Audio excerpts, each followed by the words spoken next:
But I think that there's some movements in this world that are really pushing these groups into this wicked sin. I'm going to call it one movement in specific.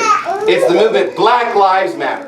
Right. Now this movement is such a fraud, it's such a fake, it's such a phony. You know, and if there was a group of people that said, hey, I think the black community is struggling, I want to help them, that's great.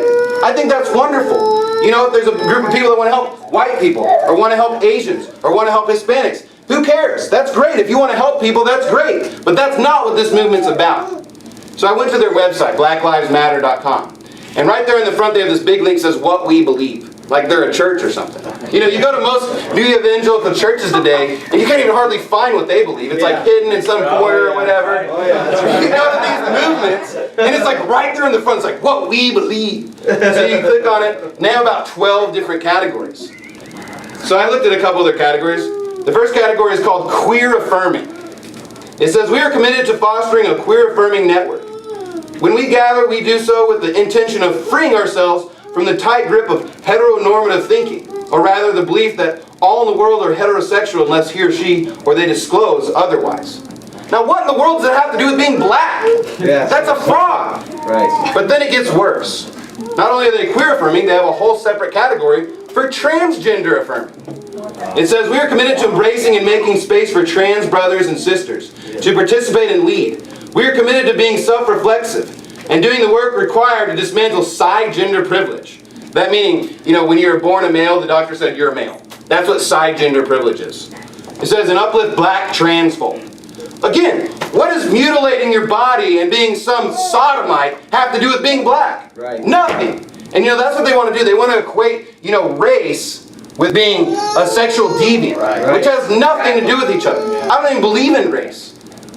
But even if we're going to categorize people and say, you know, people that have darker skin, has nothing to do with being a sexual deviant. Right. But it's all over this page. It has nothing to do with even wanting to help the black community.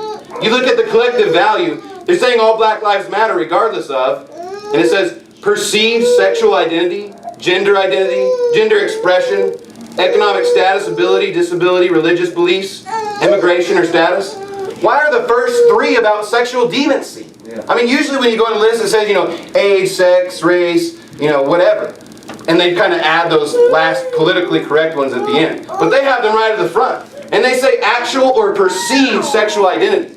I mean, some confused transgender freak has collective value as a precious child? No. It says black women has another category.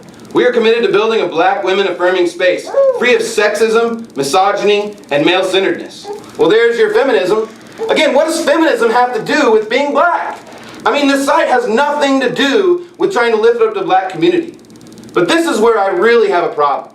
Because then they have a category called black families. And this is where they're trying to solve the problems. They say, we are committed to making our spaces family-friendly and enable parents to fully participate with their children. We are committed to dismantling the patriarchal practice that requires mothers to work double shifts that require them to mother in private, even as they participate in justice work. You know what they're saying? They're saying they don't want a mom and dad to be in the home anymore. They are committed to dismantling the patriarchal practice of this country. They don't want a man-run country. They don't want a man-run state. They don't want a man-run home. They want to dismantle that. Well, that's only going to hurt the black community. Right. That's only going to make these kids drive into the gangs and into murder, into fornication, and wickedness even more. Right. And you say, well, why are you bringing this up? Well, if you look at the percentages, in 2011, it said that 35% of gang members were black. And you say, well, that's not that big of a number. Yeah, but unfortunately, the black population in America is only 12%. That means they're like 3 to 4 times more likely than any other person. And you know, it's not because they're black that they're more likely.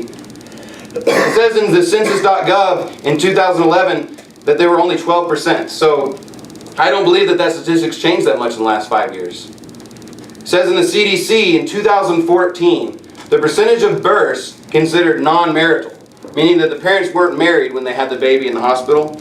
It says of white people, 29%. So about almost 1/3 of babies born to white families were not of a mom and a dad that were married. It was from a result of fornication. That's horrible. That's wicked. That's evil. 1 out of 3 almost. But in the black population, 71%. Almost 3 out of 4 children born in this world black are not from parents that are married. And you say, well, what's the problem with that? Well, if you look in 2014, in the same year, of single-parent families. So this is children living in a single-parent family. Of white people, it's 25%. So about the same statistic, about 1 in 4. And that's horrible. That's awful just in its own right. But in the black community, it's 66%. Almost 2/3 of every black child does not have a mother and a father.